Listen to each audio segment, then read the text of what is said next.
Yeah, watch out, honey.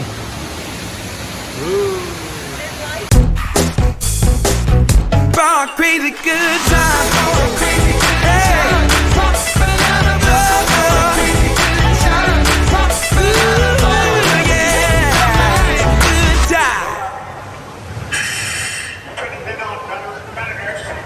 Like sharks, hammerhead sharks. They'll break that barb off and say, inside the shark it's attacking them. And then they try to swim away.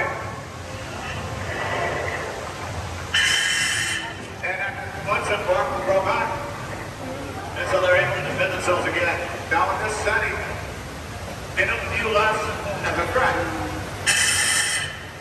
So they're not really going to attack them. They're very gentle animals.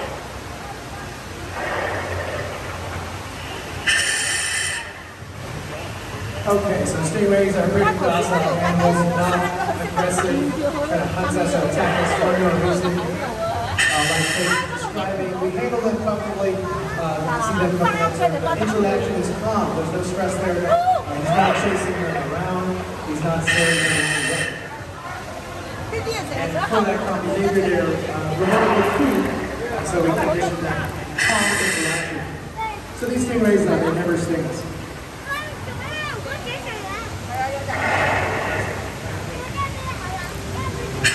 On our first guest question, they were wondering, do the stingrays have names, or do any of the animals in the habitats have names? The only stingray that we have that has a name is the big one that's missing a tail. So we call that one Rumba, like the back leader. The two small ones you see up here, we haven't given them names. So maybe one day we will.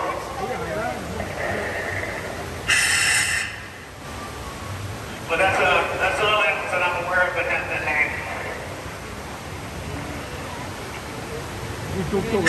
Alright, so the main star here with the name is Bluma, stingray without the tail, Chris described. She is one of our southern stingrays. She is a full-grown adult. We have 2 adults in there. They're around 150 pounds, and age-wise, she's actually around 33 years old. We have that based on our records and another facility she lived before here.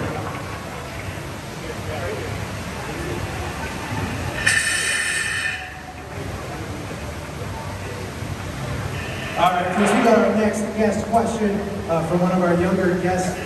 They were wondering, why do the stingrays have holes behind their eyes? Good question. So the hole you're seeing, you'll see it on the countenance and the southern stingray. That hole is called a spiracle. So if you were to go swimming, say at the surface, you would use a snorkel with a mask on to help you breathe. It's kind of what these animals do when they rest on the bottom. They'll take water into that spiracle and pump that over the gills. That way they can rest without swimming. So that's what you're seeing.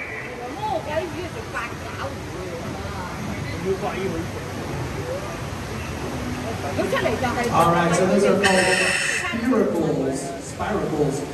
They help them to respirate. Like Chris was describing, they suck in water through those holes on the top of their body, and then they push it through their gills on the bottom. It's a very helpful adaptation. Stingrays are laying flat on the sand, or you may have seen stingrays buried in the sand. As long as they have those spiracles, those holes open and above the surface, they can continue to breathe while being completely camouflaged and hidden. Very cool trait of the stingrays. Alright, for those of you just joining us, welcome. We're having our interactive stingray feed presentation. We've got one of our biologists, or 2 of our biologists, Chris Dawson and Emily in here. Chris has a full face mask on. He can answer any questions you might have. If you got a question, just raise your hand, and I'll come and grab that from you. And it's also Chris. I'm standing behind you guys. I got my hand out and the microphone.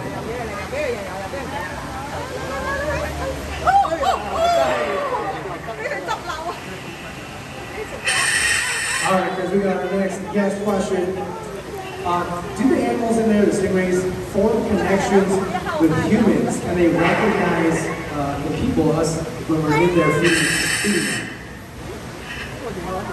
They recognize us when we're trying to feed them, so to that extent, they'll make that. They'll come up to us, they'll rub up on us, so they probably associate us with food. And that's kind of what they're looking for. So, kind of like this bumper that's in front of me. He's looking for food, so that's his connection to me right now. That's his interest. He wants me to feed him. Same thing with this Mermaid stuff. These animals are very food-driven. As far as an emotional connection to me, that's probably more me to them than vice versa.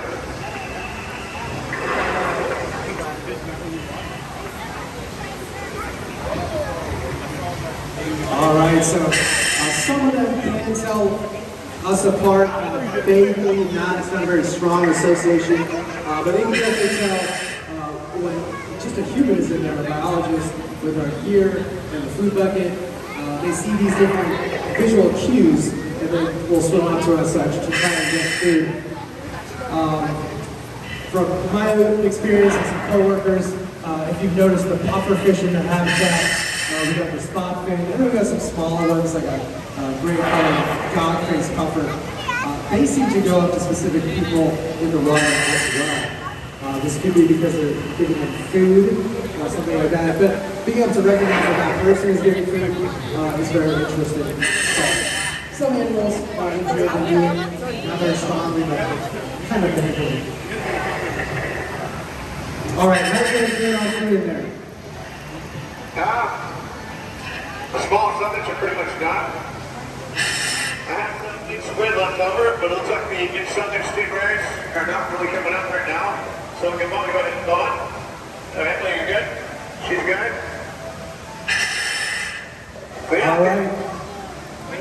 All right, it looks like they're done for you for now. We'll let them finish up. Let's go and give them a nice big wave and thank you for diving down. All right. Thanks for coming out, folks. Hope you enjoy staying in Silverton. Yes, folks, thank you for stopping by. If you want to see more feeding, they're going to dive out, switch out their food, and come back down and feed some other animals on the bottom of the habitat.